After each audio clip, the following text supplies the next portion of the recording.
নাম কি ভাইয়া? আরিফ। তুমি কি মাদ্রাসায় পড়ো? জি। আচ্ছা, হিন্দুরা পচা না ভালো? পচা। কিসের জন্য? মূর্তি পূজা করে। মূর্তি পূজা করলে কি হয়? হারাম। এটা হারাম। জি। আচ্ছা আচ্ছা, এই জন্য হারাম কাজ যারা করে ওরা পচা। জি। এটা মানে কি তুমি শিখছো এটা? জি। আচ্ছা আচ্ছা, তুমি কোথা থেকে শিখছো এটা? মাদ্রাসা থেকে। মাদ্রাসা থেকে? মাদ্রাসার হুজুর বলছে যে মূর্তি পূজা যারা করে ওরা পচা এবং মূর্তি পূজা হারাম কাজ। জি। এটা মাদ্রাসা থেকে বলছে। ও আচ্ছা, এই জন্য তুমি হিন্দু করে পচা মনে করো? জি। আচ্ছা, মাদ্রাসা থেকে আর কি শিখছো? জিহাদের কথা। জিহাদের কথা? জি। জিহাদ কি? অমুসলিম অমুসলিমের সাথে যুদ্ধ করা। অমুসলিমের সাথে যুদ্ধ করা। জি। আচ্ছা আচ্ছা, এটাও তোমার মাদ্রাসা থেকেই হুজুর বলছে, শিখাইছে।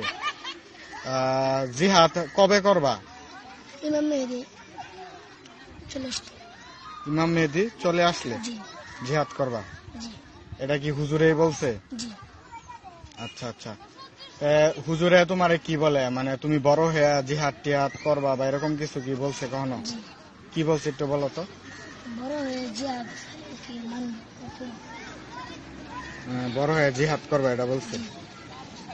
জিহাদে তো অনেক মারামারি করা লাগে, অনেক তরোয়ার দিয়ে যুদ্ধ করা লাগে, এগুলা কি তুমি করতে পারবা? জি ইনশাআল্লাহ আল্লাহ তৌফিক দান করুন।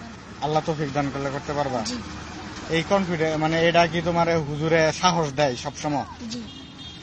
আচ্ছা আচ্ছা, ঠিক আছে।